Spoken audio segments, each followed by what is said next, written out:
check out these TikTokers. Also, don't send them any hate. Like and follow them.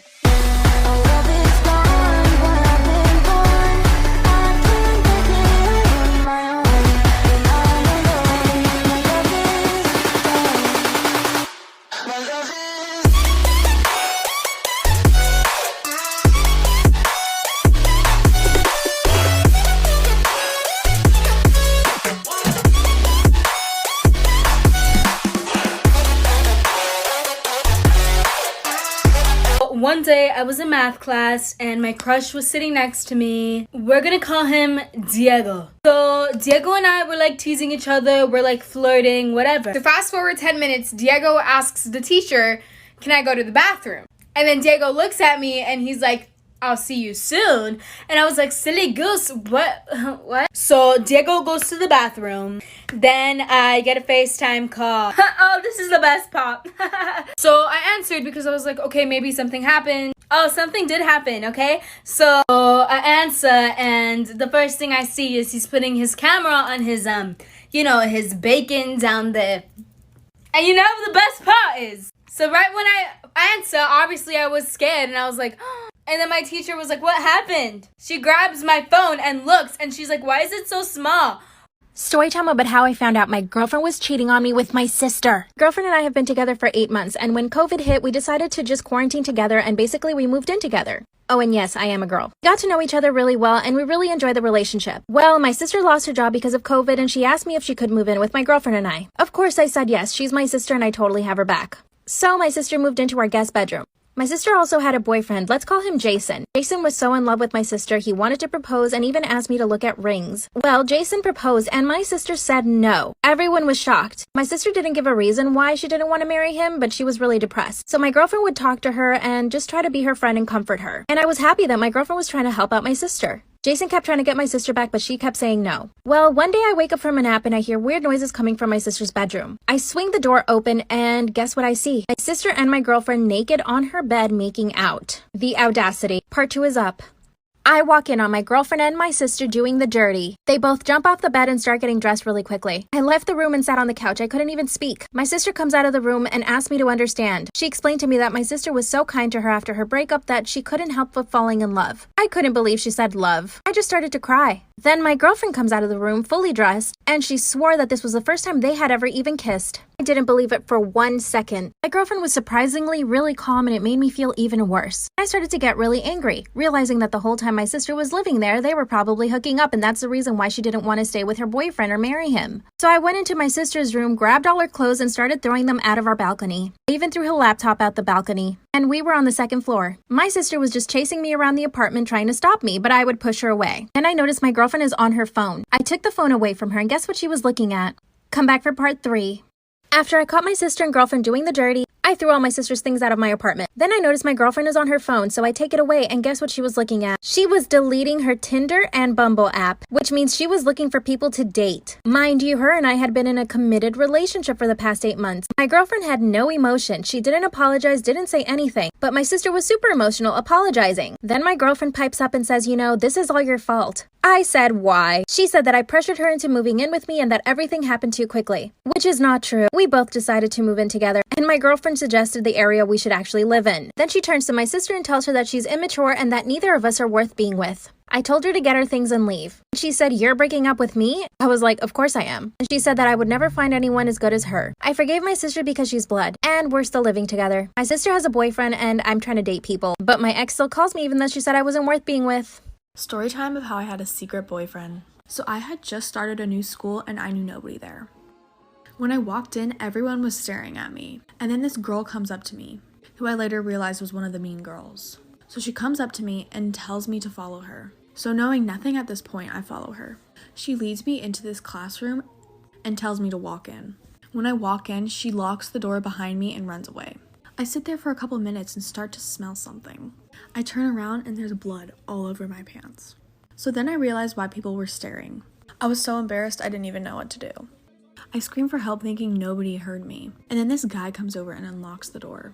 He asked what the smell was and I just stared at him and ran away. So I'm in the hallway and everyone's out in the halls. I ask what's going on and some girl says it's time to go home. So I go home and tell my mom all about what happened. And she is so mad. Like, she's ready to go beat up some kid. The next day, my mom comes to school with me. Like for part 2. Part 2 of my secret boyfriend. So I go home and tell my mom all about what happened, and she's about ready to beat up some kid. So the next day she goes to school with me, and we go and talk to the principal. She asks where all my classes were, and then she escorted me to them. When we got in the classroom, there wasn't a teacher in there, but the girl who had locked me in the classroom was in there. My mom walks up to her, and I kid you not, she beats her up. And she didn't even get in trouble for it because there wasn't a teacher in there. And the kids that saw it were too afraid to say anything. So anyways, after that, everyone thought I was crazy. So when we were at lunch, I had no one to sit with. Then the boy who came and got me out of the classroom, we'll call him Ryan, came and sat down next to me. He asked if we could be friends, and of course I said yes. Like for part 3. Part 3 of my secret boyfriend. So the kid who had gotten me out of the classroom came and sat down next to me. He asked if we could be friends, and of course I said yes. Not gonna lie, he was kind of cute too. But anyways, friend turned into best friend, and best friend turned into boyfriend. And before we knew it, we were dating. And one day, he kissed me. And of course, the class snitch, we'll call him Melvin, saw it. He went and told the teacher, and then the teachers gave us all a talk about irresponsible behavior. But we still continued to date. So then we were moved to separate classes. But we would still sneak past the teachers on our breaks and see each other. Then one day, we were caught by none other than Melvin. He said that we had to break up or he would tell the teacher. Turns out Melvin had a crush on me and didn't want me dating Ryan. This is where it gets interesting, like for part 4. Part 4 of my secret boyfriend. If you haven't seen parts 1 through 3, make sure to go watch them. Anyways, turns out Melvin had a crush on me. And he told me if I didn't break up with Ryan, then he would tell the teachers. So I pretended to break up with Ryan and then hooked up with Melvin, just so he wouldn't tell the teachers. Still to this day, I go on video calls with Melvin every day, tell him that I love him when I really don't. And Ryan and I are still secretly dating. And Melvin will never know. So Melvin, if you're seeing this, I guess you had to find out somehow. Also guys, please make sure to go check out my besties over at Kitten Bunny Cosplay. Another thing, I've teamed up with a nail brand and we are hoping to do a giveaway soon. I'll release the details soon, but make sure you're still following me for when I officially announce it. For some reason, my live got banned until like July, and it won't tell me why. So make sure you're following my Instagram for when I go live. Link in bio. Bye! Storytime about how my dad was on the news and now everybody knows my last name. So a little background information. This all happened whenever I was in 6th grade. This all happened on a Tuesday night. So I had school the next day. Well, my dad had went to work earlier in the day. Well, around 10 o'clock at night, we hadn't heard from my dad all day, which was super weird for him because he was always home around 10 o'clock.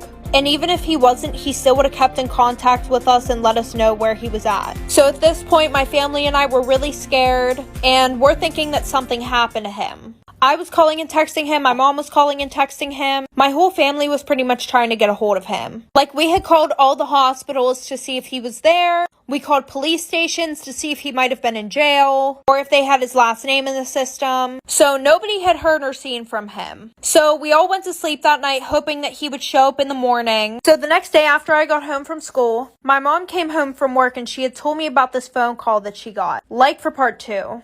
Part 2 of how my dad was on the news and now everybody knows my last name. So like I said, my mom had gotten home from work and she told me about this phone call that she got while she was at work. So apparently one of her coworkers called her and said, "Hey, I think I saw your husband on the news." So after that, she showed me the news article and I couldn't even believe what I was reading. So I guess my dad had been drinking and he went to an auto repair shop and stole a car because I guess the keys were left in the door of the car. And what makes this even worse, the car that he stole had 2 guns in the trunk. And they weren't 2 pistols, these were 2 big ass guns that were fucking loaded. Oh wait, I forgot something. So before this, he had been at the strip club and somehow he ended up in pink lingerie. Guys, I cannot make this shit up. So he was driving around and he decided to park right in the middle of an intersection. And it was literally causing a whole fucking scene. There were people with their kids worried as hell. So after that, a few people called the cops, like for part 3. part 2 about how my dad was on the news and now everybody knows my last name. So like I said, my dad parked in the middle of an intersection and people were calling the cops. So when the police arrived, my dad was half passed out in the car. This happened in like the middle of broad day, like there's traffic everywhere. So when they finally get up to the car, my dad is literally slumped in the driver's seat. There was a bottle of whiskey in the door and it was completely empty. When they went to arrest him, he started resisting. He was screaming a bunch of profanities at them and started kicking them, threatening them with guns, which made the situation worse because my dad had no clue that there were any guns in the back of the car. So that just made the police think that they were his. So they take my dad to jail and he has like 7 charges against him. But we were happy because we knew where he was. Well, the worst part is, so the next day when I went to school, people were coming up to me asking if that was my dad on the news. Some people were even making fun of me because of what he did. And that's really fucking embarrassing for a 12-year-old. But it's okay, Dad, I still love you.